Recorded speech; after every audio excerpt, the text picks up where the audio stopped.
before we should mention, which Dave and I will do in our intro, of course, but that the proceeds of this book are going to St. Jude Children's Research Hospital. Yeah, yeah.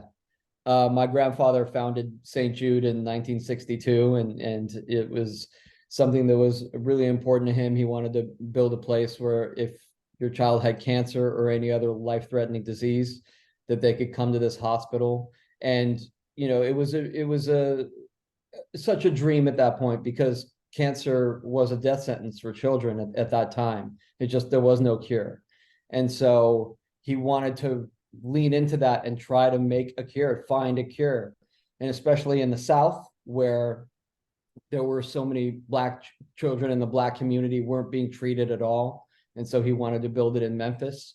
And this would be a place where it didn't matter what color you were, didn't matter what religion you were or how much money you had.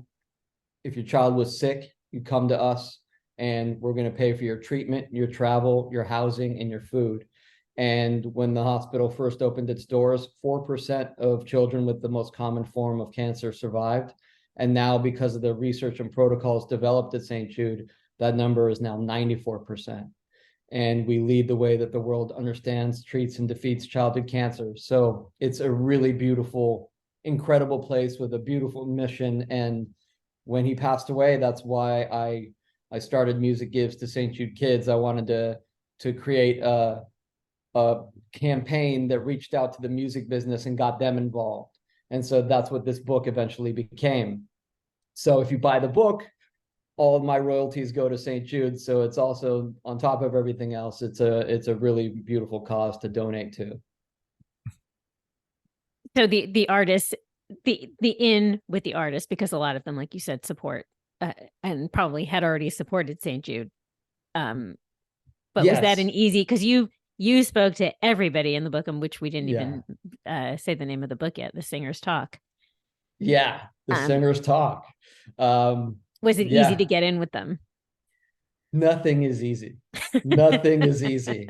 Nothing creative is easy. It's 7 years this took. 7 years. I mean, it was a really, really big labor of love and a lot of rejection and humiliation, and a lot of artists that aren't in the book that I really tried to go after. But this is what the book was meant to be, and I'm so honored this got made at all. But it was kind of both. Some artists didn't even realize at first that it was for St. Jude, and some just were stoked because they got to speak about a subject matter that nobody asked them about.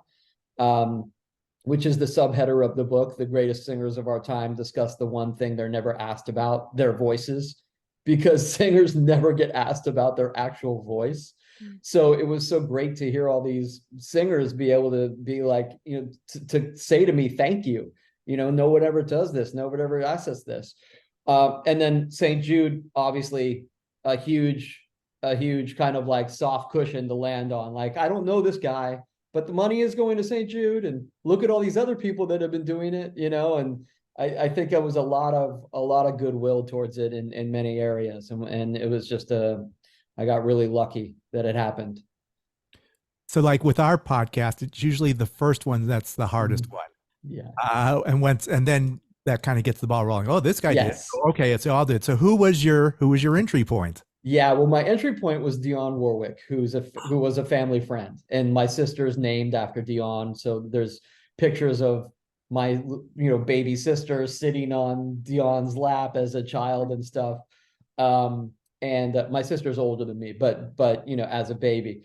And we actually just saw Dionne live the other night, and the two Dionnes reunited, and they're just so sweet together. Like, it's just this cool little thing that they have. So I went to Dionne first, which was incredible. And then Ozzy Osbourne, who I'm friends with Jack Osbourne. So Jack helped me with Ozzy. And then I went to Tony Bennett, and my grandfather was friends with Tony. So once I had those three, it's like a soul icon, a jazz icon, a legend, and a heavy metal icon. It's like, here's the holy trinity of what this book could be. And then I could kind of move forward and be like, hey, look who I got, And then I started asking people I've worked with Music Gives, and people that have supported St. Jude. And we just started, I just started building this kind of arsenal, and it took off from there. Nice. Okay. So St. Jude, we should say your dad or your grandpa, Danny Thomas, what do you think of his voice? Did he ever discuss his voice? I know he sang a little bit, and did you see any of his prep work or anything? Did you get an idea of if he even enjoyed singing? Oh God, he loves singing. Him and my grandmother are singers. My grandmother was an even better singer. She was an Italian little firecracker, redheaded little firecracker. So she's always singing. My mother was a singer. So I grew up around singing in my house. I never wanted to be a singer. I was the drummer. So singer was kind of the person we made fun of, in the bands. And then I kind of got forced to become a singer for my band. And that's how this whole idea for this book started. Because I was like, oh my God, I've been making fun of everybody forever, and this is actually horrible. This is the worst job ever.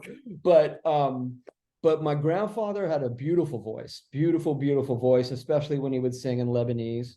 I never saw, he was 18. I was 18 when he passed away. So he was like a father to me, and we spent so much time together, but I never saw him do anything when it came to his voice. He was like an old school entertainer. He was a stand-up comic, and he could sing and all that. He just had all the skills, and I never saw him fret about it. I never saw anything.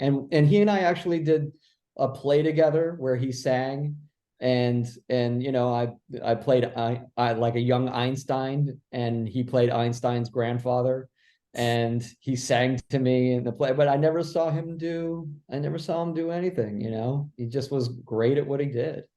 Never got to go to Vegas and see him Oh do. yeah. Oh, you did? Yeah. Okay. Oh yeah. When I was a kid, I used to go to Vegas and see him with Sid Caesar and Milton Berle and stuff like that. Yeah, it's crazy.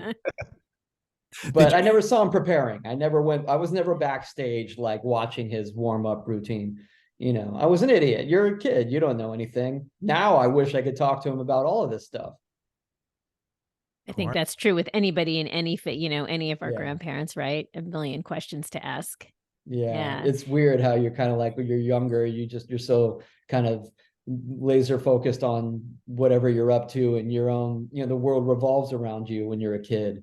And then it's not until you get old. Like now I want to walk the halls of St. Jude with him and talk to him about the hospital and what it took to build that place. I mean, it's insane what it must have taken to build that place.